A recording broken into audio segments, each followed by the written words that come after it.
அனைவருக்கும் வணக்கம் நண்பர்களே. 24/6/2026 அருமையான புதன்கிழமை தசமி திதியுடன் வந்திருக்கிறது. தசரதர் தசமி திதின்னு சொல்றான். பெருமாள் கோயிலில் போய் நல்லபடியாக வழிபாடு பண்ணிட்டு வாங்க. குழந்தைகள் நன்றாக படிக்க வேண்டும்னு. உங்கள் குழந்தைகள் நீட் எக்ஸாம், +2 அல்லது 10th மாதிரி முக்கியமான நிகழ்வுகள் போனால் நீங்கள் போய் அவங்களுக்காக அர்ச்சனை செய்து பெருமாள்கிட்ட நல்லபடியாக வேண்டிட்டு வாங்க. ரங்கநாதா, எம்பெருமானே, என் பையன் நல்லபடியாக படித்து இந்த சமுதாயத்தில் ஒரு நல்ல ஆளாக வரணும் அப்படின்னு சொல்லி. அதாவது இறைவன்கிட்ட போய் கேட்கறதுக்கு நமக்கெல்லாம் தயக்கம். என்ன தயக்கம்னு எனக்கு தெரியல. நல்லபடியாக சத்தமாக போட்டு போய் கோவிந்தா போட்டு சந்தோஷமாக கூப்பிடுங்க. கோவிந்தனை, கோவிந்தா, ரங்கநாதா, ஏழுமலையானே அப்படின்னு போய் கூப்பிடுங்க. அவர் வருவார், உங்களுக்கு அருள்வார், அருளையே தீர்வார். அதனால புதன்கிழமை அன்னைக்கு தவற விட்டுறாதீங்க. அருமையான மிதுன மாதம், கிரீஷ்மருது, உத்தராயண காலம், பராபர வருடம், ஆணி மாதம் 10ஆம் நாள், உலக இளம் மருத்துவர்கள் தினம். ஸோ இதில் பார்த்தீங்கன்னா அருமையான சுபமுகூர்த்த தினம். வாங்க, திதி யோகம் காரணம், நாள் நட்சத்திரம் என்ன சொல்கிறது, பஞ்சாங்கம் பார்ப்போம். இரவு 9:46 வரைக்கும் தசமி,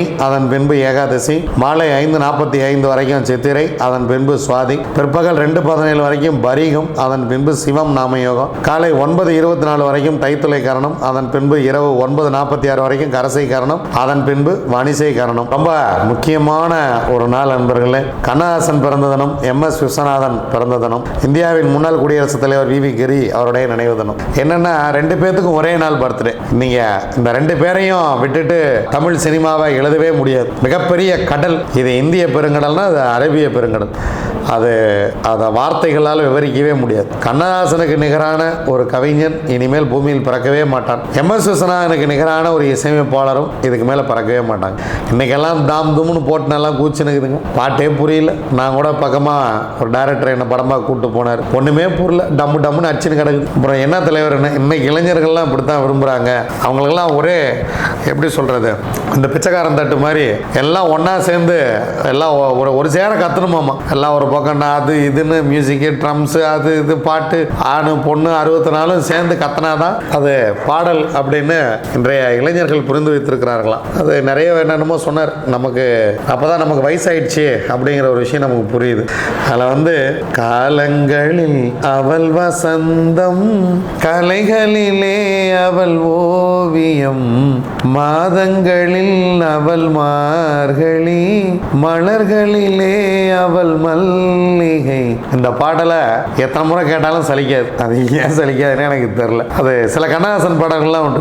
மயக்கமா கலக்கமா மனதிலே குழப்பமா. நினைச்சு பாருங்க, என்ன மியூசிக், என்ன பாட்டு, என்ன மோட்டிவேஷன்.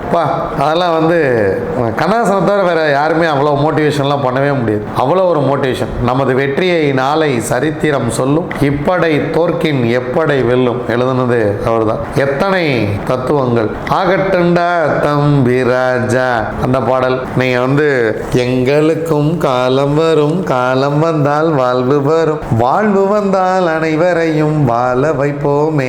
நினைச்சு பாருங்க, அவ்வளோ அருமையா ஒரு மங்களம், ஒரு காதல்.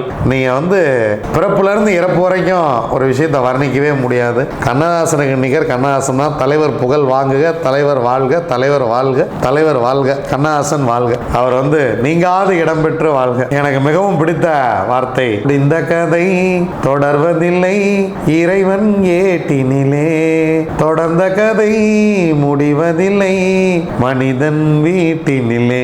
அருமையா ஒரு சரணம் எழுதியிருப்பார், கவனிச்சிங்களா? 1000 வாசல் இதயம், அதில் 1000 எண்ணங்கள் உதயம், யாரோ வருவார் யாரோ இருப்பார், வருவதும் போவதும் தெரியாது, ஒருவர் மட்டும் குடியிருந்தால் துன்பம் வருவதில்லை, ஒன்றிருக்க ஒன்று வந்தால் என்றும் அமைதி இல்லை. நினைச்சு பாருங்களேன், 1000 வாசல் இதயம்.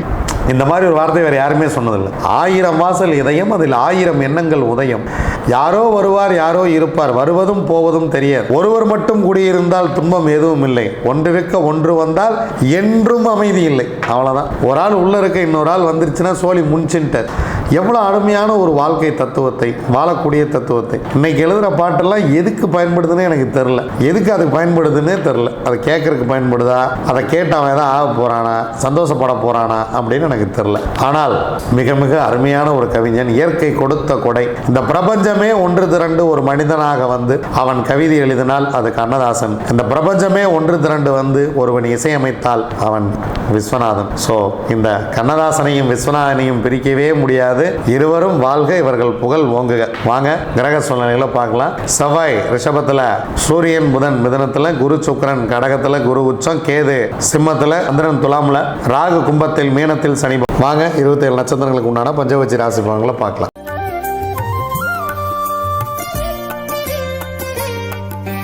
அஸ்வினி, பரணி, கார்த்திகை, ரோகிணி, மிருகசீரிசம் உங்களுடைய பக்ஷி வல்லூர். முதல் ஜாமம் உங்களுக்கு சிறப்பாக இல்லை, அதனால் முக்கியமான வேலை இருந்தால் அடுத்த ஜாமத்தில் பார்த்து கொள்ளலாம். இரண்டாம் ஜாமம் ஊன் 75% வெற்றி. மூன்றாம் ஜாமம் நடை 50% வெற்றி. நான்காம் ஜாமம் பொன்னான மதிய வேலை சிறப்பாக இருக்கிறது. முக்கியமான வேலை தான் செஞ்சுங்க. அடுத்து ஒரு சிறப்பான ஒரு நேரமே கொஞ்சம் கம்மியாக தான் இருக்குது. 100% காரிய வெற்றி. ஐந்தாம் ஜாமம் துயில் 25% வெற்றி. ஆறாம் ஜாமம் நடை 50% வெற்றி. ஏழாம் ஜாமம் துயில் 25% வெற்றி. எட்டாம் ஜாமம் ஊன் 75% வெற்றி. ஒன்பதாம் ஜாமம் அரசு 100% வெற்றி. 10ஆம் ஜாமம் சிறப்பாக இல்லை. பிரம்ம முகூர்த்தத்தில் ஏதேனும் செய்ய வேண்டியது இருந்தாலோ அல்லது அதிகாலையில் ஏதேனும் நீங்கள் செய்ய வேண்டிய வேலை இருந்தாலோ இந்த அரசு வேலையிலேயே துவங்கி விடுங்கள். 9ஆம் ஜாமத்திலேயே துவங்கி விடுங்கள். 10ஆம் ஜாமத்தில் உங்களுக்கு பறவை சிறப்பாக இல்லை. திருவாதிரை, புனர்பூசம், பூசம், ஆயில்யம், மகம், பூரம் உங்களுடைய பக்ஷி ஆந்தை. முதல் ஜாமம் ஊன் 75% வெற்றி. இரண்டாம் ஜாமம் நடை 50% வெற்றி. மூன்றாம் ஜாமம் மதிய வேலை மிக சிறப்பாக இருக்கிறது. அதன் பின்பு உங்களுக்கு 3 ஜாமங்கள் அடுத்து சிறப்பாக இல்லை. அதனால் முக்கியமான வேலை இருந்தால் பிளான் பண்ணி இந்த ஜாமத்தில் செய்து கொள்ளுங்கள். 100% காரிய வெற்றி.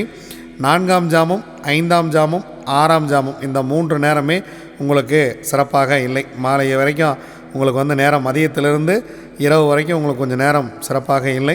அடுத்த ஜாமத்தில் பார்த்து கொள்ளலாம். ஏழாம் ஜாமம் நடை 50% வெற்றி. எட்டாம் ஜாமம் துயில் 25% வெற்றி.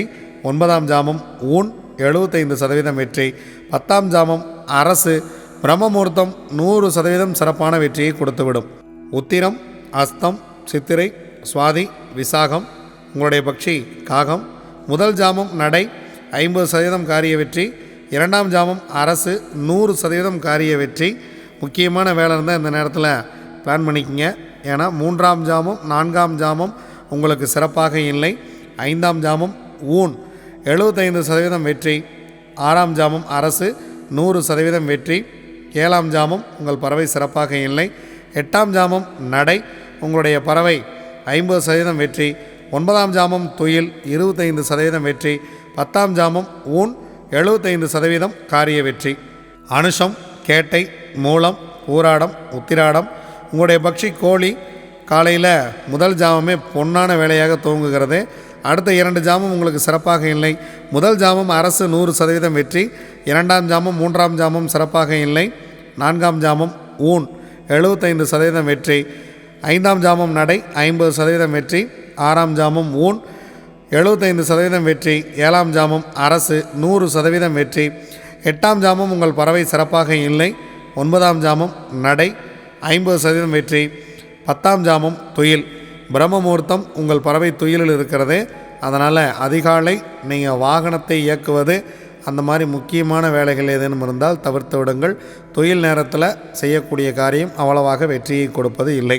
திருவோணம், அவிட்டம், சதயம், பூரட்டாதி, உத்திரட்டாதி, ரேவதி உங்களுடைய பக்ஷி மயில். மயில் படுபக்ஷி. முக்கியமான வேலை இருந்தால் அடுத்த நாள் பார்த்து கொள்ளலாம். இறை வழிபாட்டை மேற்கொள்ளுங்கள். புதிதாக ஏதேனும் தூங்குவதாக இருந்தாலோ அல்லது உங்கள் வாழ்க்கையை மாற்றக்கூடிய விஷயமாக இருந்தாலோ படுபட்சி நாட்களில் தவிர்த்து விடுவது மிகவும் நல்லது.